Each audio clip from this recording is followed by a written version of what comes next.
and Telegram. We have some breaking news for you and some context out of New York City. Um, this is Sparrow from Sparrow International. She's another podcaster and grassroots uh, advocate and event organizer, et cetera, that I work with. And she's on the ground and has the pulse of the city out there and knows the people really well, has a lot of context. How long have you been in New York, Miss Sparrow? Well, I was born and raised in New York. So I'm 41, 41 years, but I've been in and out. So I don't know if not consistently 41 years, but yeah, I'm born and raised. Okay. hmm So you're from New York. hmm I Okay. am. Okay. Just in much the same way that I'm from Las Vegas, born and raised. Gotcha. Okay, that's good to know.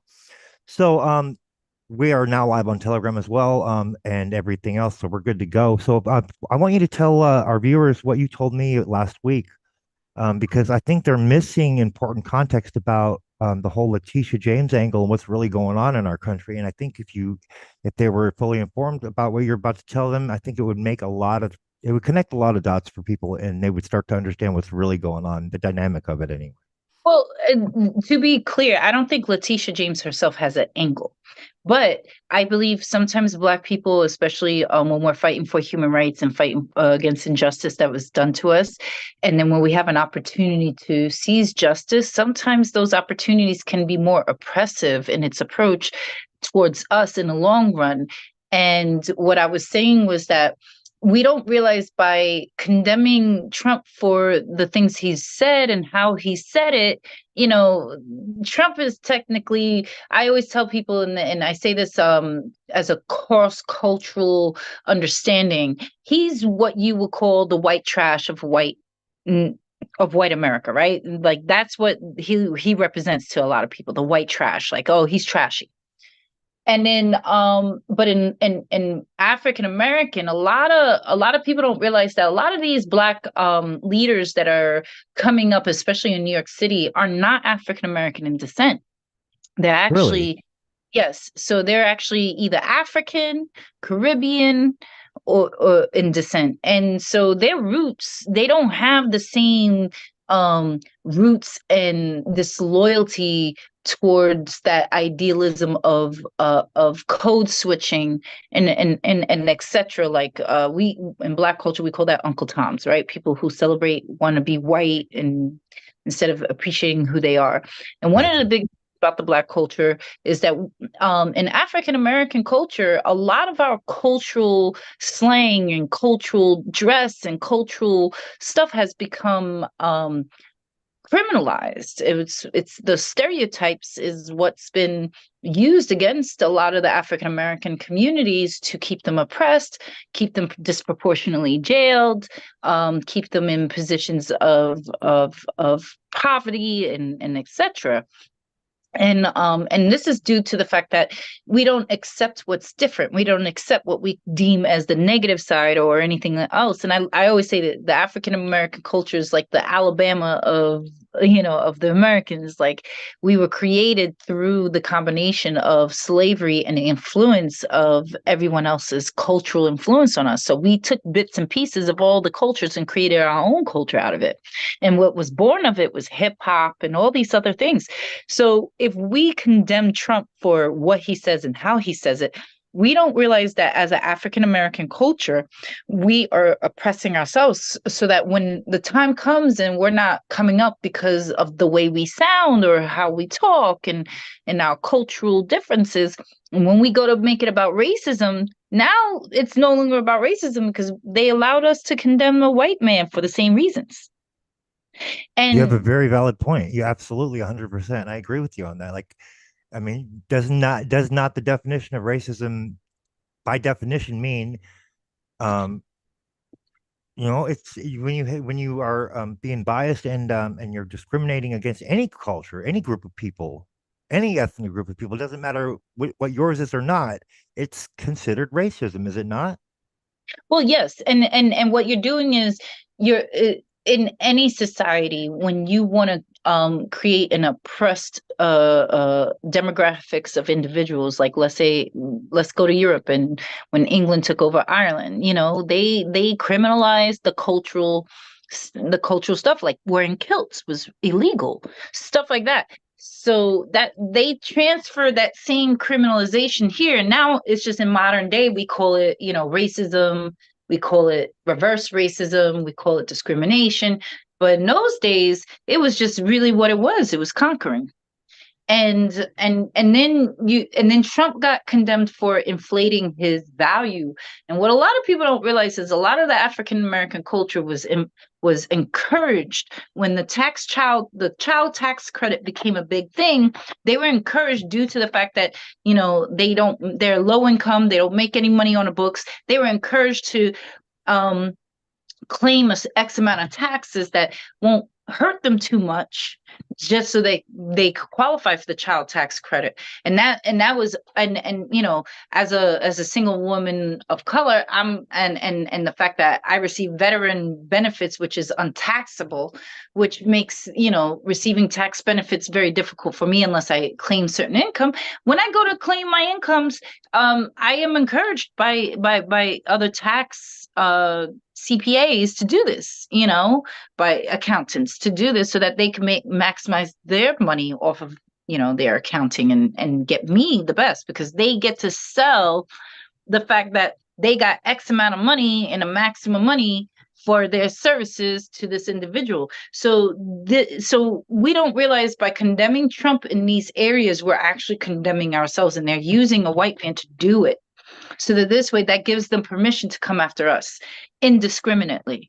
And that's why I see it as whether it's a deliberate, intentional thing that's being done strategically, or we don't realize, like, if we don't exercise forgiveness for what was done to us, well, then there won't be no forgiveness towards us. And then we will still continue to be oppressed. And now we're just giving others permission to further oppress us, because now we're all saying anyone of that cloth that is under this certain cloth, we're switching. We're not fighting oppression, because we're just switching oppressed class. Now it's just Trump supporters. They're the new oppressed class.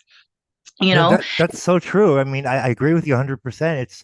I can't, it boggles my mind how people can claim to be about transparency, accountability, and yet um, still make statements that are in direct contradiction to what they claim they're about.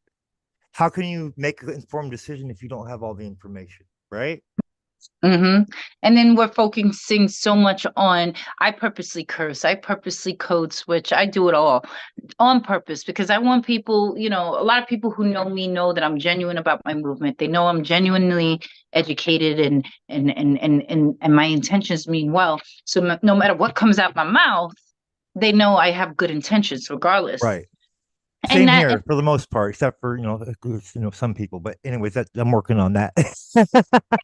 it is, we're very unforgiving about when a person says one fucked up thing. We're very unforgiving about that. And I think what it is that, we live in a society nowadays that, like, there's no room for mistakes. There's no room for ignorance, because there's so much. We have to accept the fact that the ignorance that was created and the byproduct that was happened off of that from people exploiting that ignorance is two separate things.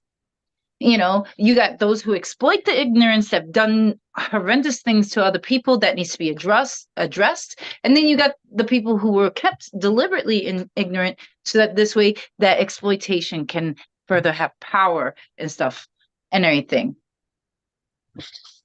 So, give. I want to give our viewers a little bit of your expertise in law and your background there. And you talked about how it's setting a dangerous precedent with what's being done right now by Letitia James against Trump, and how can that be dangerous to all of us as a society? What does that do when it sets that precedent? What would be the outcome of that based on your expertise in law? I'm sorry, what was your question again? Oh, I said I want you to tell our viewers a little bit about your expertise in law, and also how it sets a dangerous precedent. What we talked about just now. Yeah. So, well, I'm a paralegal study student. GPA at the moment is at a 3.098. I also am studying pre-law so that I can go. The goal is to be a district attorney. I do advocacy within law. I also do paralegal services, pro bono services, and pro bono advocacy services for those who are fighting in pretty much every area of law. But mostly my main focus is family law and housing law, as well as certain areas of criminal law. So, and what I do is we also what I do is I combine the psychology of using entertainment along with legislation making to promote the message or suggest legislation changes. Which here in New York, a lot of the new structure with the police and community work that the current mayor has been doing and everything is actually a direct influence of our Sparrow International, of our work and everything. And what I do is I try to make sure that people need to understand that when you see, we need to be what we call color brave, not color blind. I love that.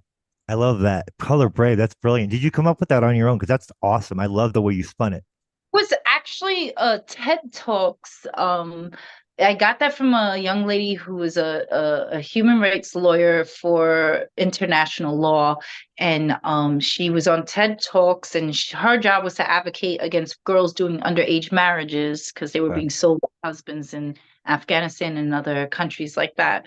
And she talked about being color brave instead of color blind because if what happens is when you be colorblind, that's what you're seeing. You're seeing everybody, I'm colorblind, but then now we all expect everyone to conform to one way of talking, one way of being, one way of being able to see each other in order to be colorblind, instead of accepting our cultural differences. So being color brave allows you to see me for who I am as a woman of color and understand that certain things I'm going to say is different. Certain things how I'm going to perceive it is Right. different because of who I am. And the idea behind this campaign is to do two things: is to heal the rifts between our cultures, that racism and all this Trump supporters versus left wing versus white wing has created. And we're so divided, especially like we see that in other countries. What's happening in America has reflected everywhere, in Israel with Palestinians and the Israelites. And now we're seeing that how that's a byproduct of people being trafficked. And that's our goal, to make people aware that all of this division, all this discrimination, a lot of the stuff we witnessing is to feed the exploitation of men, women, and children. And that's human trafficking. Right. So in the Hamas situation is coming up: children being killed and raped and kidnapped, body parts being sold, men and women being sold into slavery and stuff like this. And that's really the ultimate goal. When you see the news really demonizing one culture, the idea is to say, yeah, all whatever you do to them, they deserve it. And Right. then you turn a blind eye to this exploitation of that culture because now you believe that culture is a bad culture due to, the cultural differences. So what I want the people out there in America, is to see each other for our cultural differences. Like here in New York, a lot of corruption that we're witnessing, we have to understand, when you understand the culture that's dominating the political arena of that area, what type of corruption, what type of crimes are going to most likely escalate due to the fact that these political leaders might exploit their positions. And depending on their culture, you'll know the type of crime. So that's on that end too, as well. Okay. So idea is to apply this data so that this way, like right now, our current mayor, he's Caribbean culture and nature, and he's weaponizing the Black Lives Matter and the African American movement to empower himself in his office and in his constituents in office, which none of them are, they're either first generation here, New Yorkers, and their parents migrated, or they themselves migrated. So and so they don't have the same loyalties to America that African Americans will have. This is our home, this is our roots, we got no Right. home. And we got to understand culturally what happened to these individuals. Why don't they have loyalties to America? Why do they not mind exploiting this image and exploiting us and have no loyalty to this? It's because we tricked them to move off their free land that they were living off of. In a lot of Caribbean cultures, they were like, oh yeah, come to America, you have better opportunity, medical expenses, blah blah blah, all this other stuff. And then they come in, now they have to pay for rent, they have to pay for food, where they used to live freely off their land that was inherited through Right. generations, and we built resilience on Yeah, it. So you're absolutely right. I agree 100% because I mean, just look at our CIA's track record of going into other countries and overthrowing legitimate governments to put in their own puppet leaders. And what's been going on, at least for since since the formation of the CIA, and passing even a little bit before that, even when it was I forget what was the previous acronym. It was the OS. Oh, I can't even remember. It was back during World War II. They called it OSR or something like that, or OSS. It was the precursor to the CIA. But anyways, our CIA is notorious for this, and there's mountains of documented evidence to demonstrate this. So, I think that's important context for people to understand because it does explain a lot. Absolutely. mhm. Um, I want to get, I want to get into your the event that happened yesterday that you were part of and you helped network with. Would you like to speak to our to this and let us know how it went? How did everything go at that event, and what's coming up? What do you have coming up as far as events go out there? Okay, so we just landed a new client of a venue that will be regularly supporting our work here at Sparrow International. What we do is we get paid. The entertainment aspect, we get paid through that because we're not a non-for-profit. So we're a for-profit public relations firm. So we get paid to go into venues, events, not whether it's not for profits or regular everyday events that you like to go, or a fashion show. And the other day was a fashion show, and the idea is to spread the message using entertainment. And so we have a venue. I'm not going to name the venue just yet. But Okay, they have invited Sparrow International. I just want to solidify some things before I name it. But they have invited us to regularly perform their week. go ahead. I'm sorry. I'm sorry. I got messages coming through like gazoo. But Oh, anyways, I can imagine. It happens to me all the time. I have to keep my phone on mute constantly just so I can stay focused on my work. Otherwise, I get too distracted. yeah, I should put it on do not disturb. But yeah, so what we do is now the fashion show, I mean, we wear a lot of local designers who do upcycling and everything, because the idea is to also encourage like the environmental issues and address that at the same time. I'll do a performance or a speech or let people know this is what we're doing, what we're about. And what they do is they fund these, paying us to perform at your events and everything funds our free mental health services that we provide, as well as our paralegal and advocacy services. It'll cover like travel stipends and stuff like that. And then also, what we also do is that our company does three things when we go to these events. We identify, we report, and we extract if we see victims that are targeted or being trafficked at these events. Because a lot of times people don't realize the entertainment industry is where majority of forced sex work for both children, men and women, um, is highly encouraged. So when we go in there, it's we don't hide the fact that we are a voice against this. And by doing that, we act as a beacon of hope for these victims to speak up, reach out, and a lot of times we do. Stephen, you've worked with me with some victims, Yes. and we get a lot of victims that do reach out, and a lot of times I get these victims through my events and stuff like that. Okay. So thank you for those of you, Snug Harbor, NYC Art Cipher, created for you, market, artist market.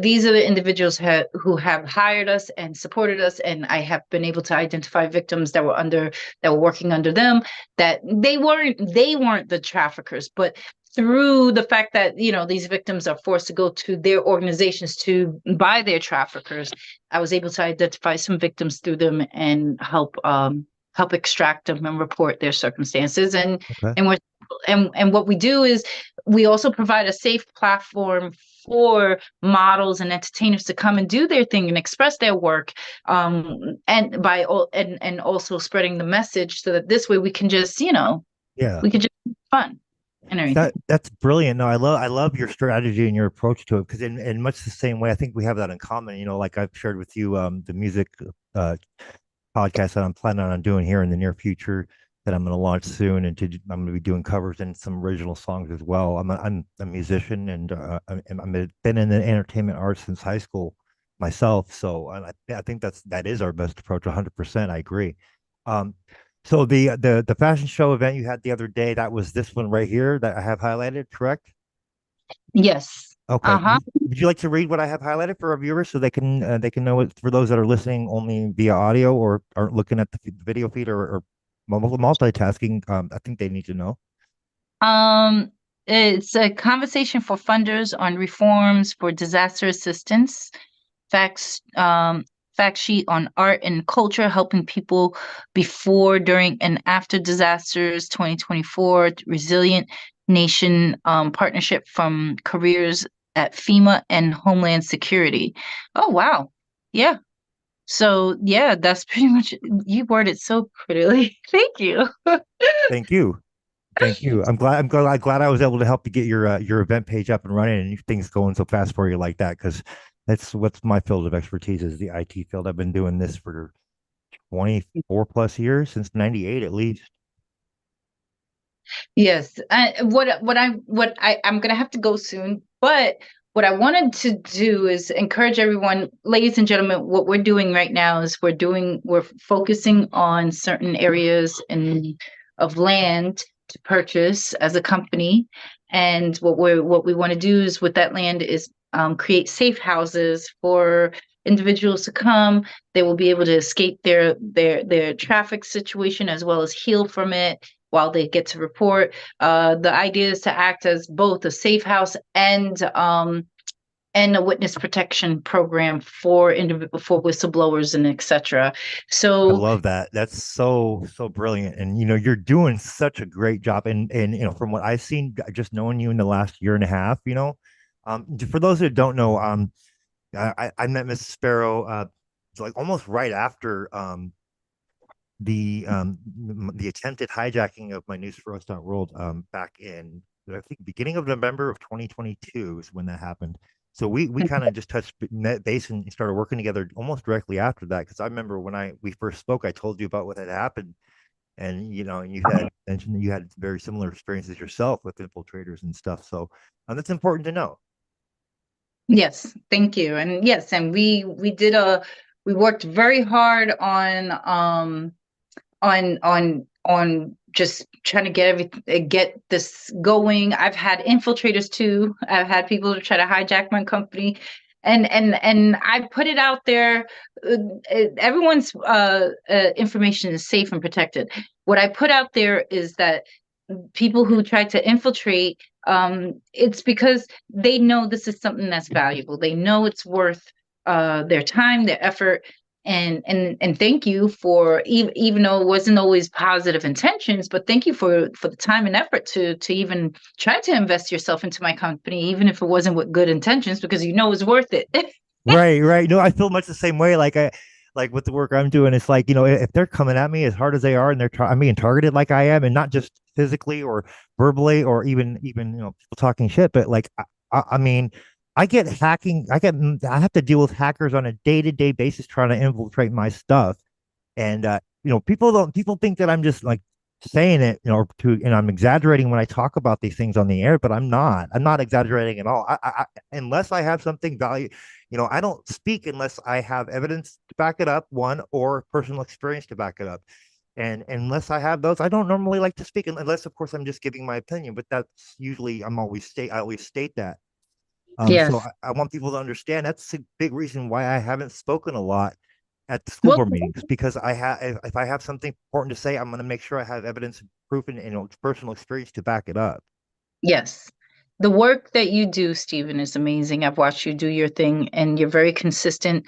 Um, and and then you and I respect the fact that your knowledge and your ability to just go out there and do what you're doing is amazing. And I appreciate that we came together and Yes, combined our me forces. too, man. I have very much the same compliments towards you, because I mean, you've probably been out on the ground doing the groundwork for a lot longer than I have. I mean, I got my start in the grassroots work 2012 is when I started doing some pro bono work for people Same against. amount. I've been doing this since 2000.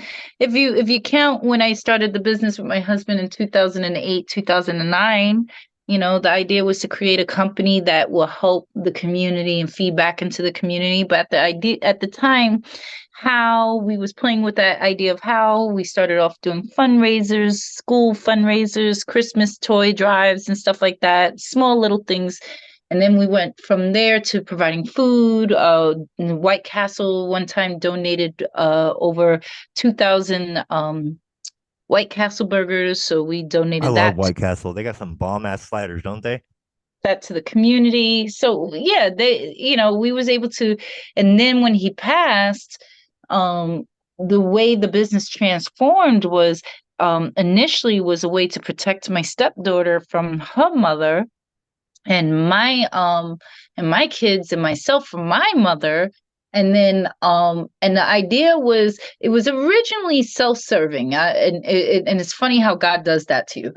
He'll put you in a position where you have to like defend yourself, and then you're like, oh man, I got to do this for everybody else now.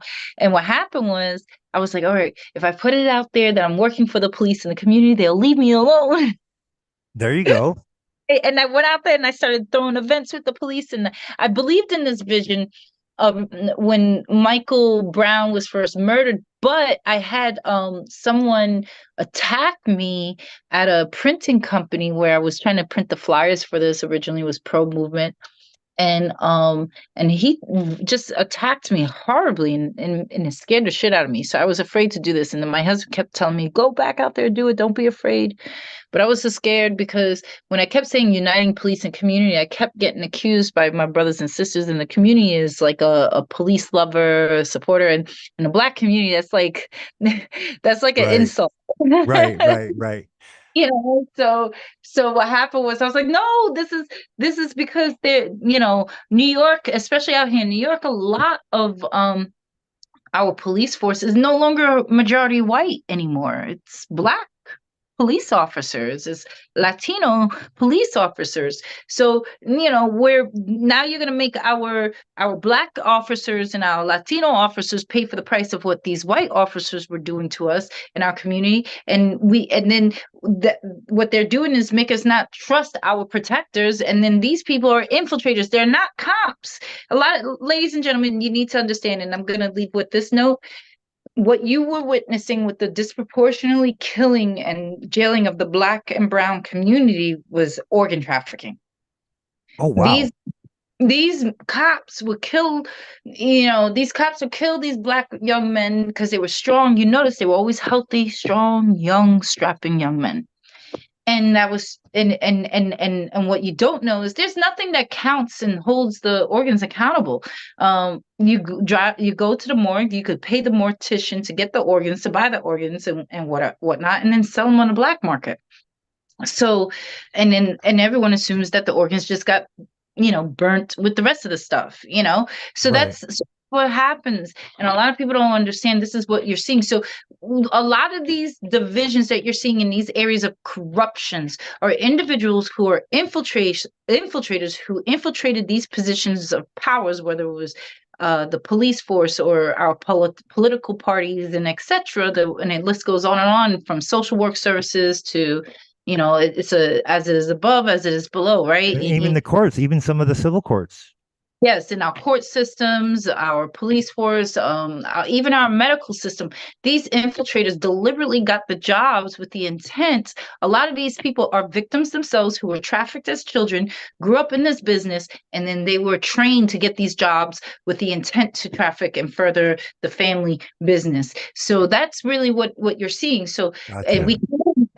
we can't condemn people who are wearing the badge for those who misrepresented the badge. We can't condemn people. It's like the same. We're doing the same thing. Like you get robbed by one black person, you think all black people are robbers, stuff like that. The news shows one black person assaulting an Asian person. Now it's all black people assaulting Asian people. This is what you're seeing.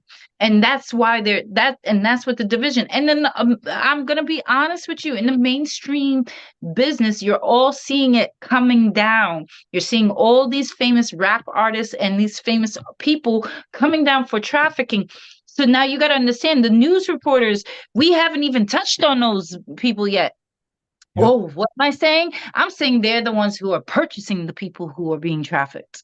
That's what I'm saying. And they have an agenda. So you got to understand how human trafficking works. Why do people have a vested interest in keeping it going or creating these damages? Because most likely they have a sickness that needs to be filled, a sexual deviancy that needs to be filled. And the only way they could go through that is through the black market to purchase a child, purchase a woman, or anybody to do these things, whatever, to assert these deviancies on. So, and that's the truth. So, and then they get these jobs, these position of powers, because our predators don't look like regular predators or stereotype predators.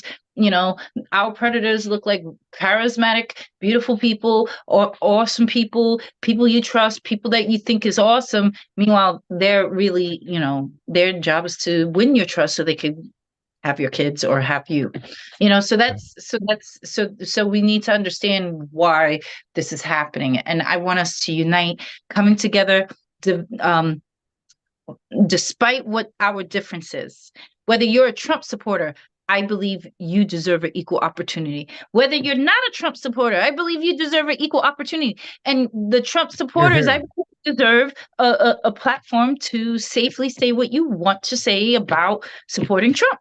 I don't think we should oppress other individuals because we don't agree with their political views, I because agree. right now, unpopular opinion, and that's all it is the unpopular opinion. And unfortunately for a lot of people, a lot more black community members are actually supporting Trump because they see that he really whether he was about the change or because his position and he took helped about the change. Then I say either he's an agent of God or God is acting through him.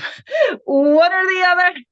I'm It's for got it. to be one or the other, man. But it's pretty clear to me. Yeah, I agree. I agree. But I do got to get going. I do too. And thank you so much, Miss Sparrow, for sharing your insight and your knowledge from out there on the ground, boots on the ground work that you've done. Because you're if anybody would know, it would be you. And I just feel grateful and blessed that we started working together a little over a year and a half ago. And I'm going to end it on what happened to me yesterday as I was leaving the lobby of the board meeting because I think it'll give everybody a good comic relief after the heavy subject matter we just talked about because it can be a lot, and comedy is good. It's good to laugh. So I was leaving. I left my laptop power cord at home, and only to Mhm. realize it after I got the live going, and I'm like, crap, I got to go back home and get it. So I had like very little battery life left. I had maybe 6 minutes left that it could stay on before it was going to shut itself down. So I shut down the live. So that's what happened, people. If the live feed cut last night, that's why that happened. And so I went to go I went to go leave, and the entrance to the lobby, and then the exit, which is perpendicular to that entrance, it's all glass windows and then glass doors with like the metal framing, right? And so as I'm going out to leave, I'm letting security know, hey, I'll be back in like 15, 30 minutes tops. I got to go grab my laptop power cord because I left it at home, right? And I'm looking in their direction, so they can hear me because I can't see an eye shot directly, but I want to make sure that I was projecting my voice so they could hear me. As I'm doing that, I I go to exit out the door and I run smack into the window to the left of the exit, and it goes I feel like the bird on the Windex commercial. That's hilarious. Yes, in front of everybody, all the law enforcement personnel in the lobby, they all saw it. So when I get back, I'm going through security, and after she gives me back my stuff, I'm like, "You didn't see that when I left," and she said, "Oh yes, I did." And I'm gonna put it on my Twitter feed. And I said, "You go right ahead. That's public domain as far as I'm concerned." And I mean that. If you want to post that, ma'am, you're more than welcome to. I'm happy. That's why I told my viewers about it because you know what? We all make mistakes. I'm not gonna lie. I'm a klutz sometimes. When I get nervous, I get really, really Too. klutzy. Oh, don't let me like a guy. If I like a guy and I have a crush and I have to be around him, I'm tripping, I'm dropping everything. Oh I'm the my same God. way. If it's a girl or a woman that I like, dude, I'm the same exact way. I'm the Yeah. same exact way. All right, Stephen, I gotta get going because I the do train. too. Thank you Yeah, so much for giving our viewers such important context because that's what the media is not telling us, folks, and that's why it falls to us, the alt media, to give you the truth, and that's why I'm yeah. doing the work that I do, and you're doing the work you do in many ways. My best advice to you, ladies and gentlemen, is just don't sway with these leaders. You sway the leaders. Use your voting power. The elections are coming up this season. Like, let's do it. Let's let them know what we want. And then Yep, if we're not satisfied with any of the parties or anything, we don't have to choose what's already up there. Most of your states have a write-in ballot, yep, right? We can use the write-in ballot to make those changes where we need to. I suggest absolutely, Unitarians and our activists, the people that have boots in the ground, up there in office. And awesome. I oh agree yeah. with you so much, 100%. Namaste, everybody. We'll be broadcasting more this week. Keep on the lookout. We're going to be putting out a lot of content this week and next. And more important information that people need to know that they don't know, and which will explain a lot of what's going on in our world today. Thank you so Mhm. much for joining us, Sparrow. Appreciate you. All right, thank you.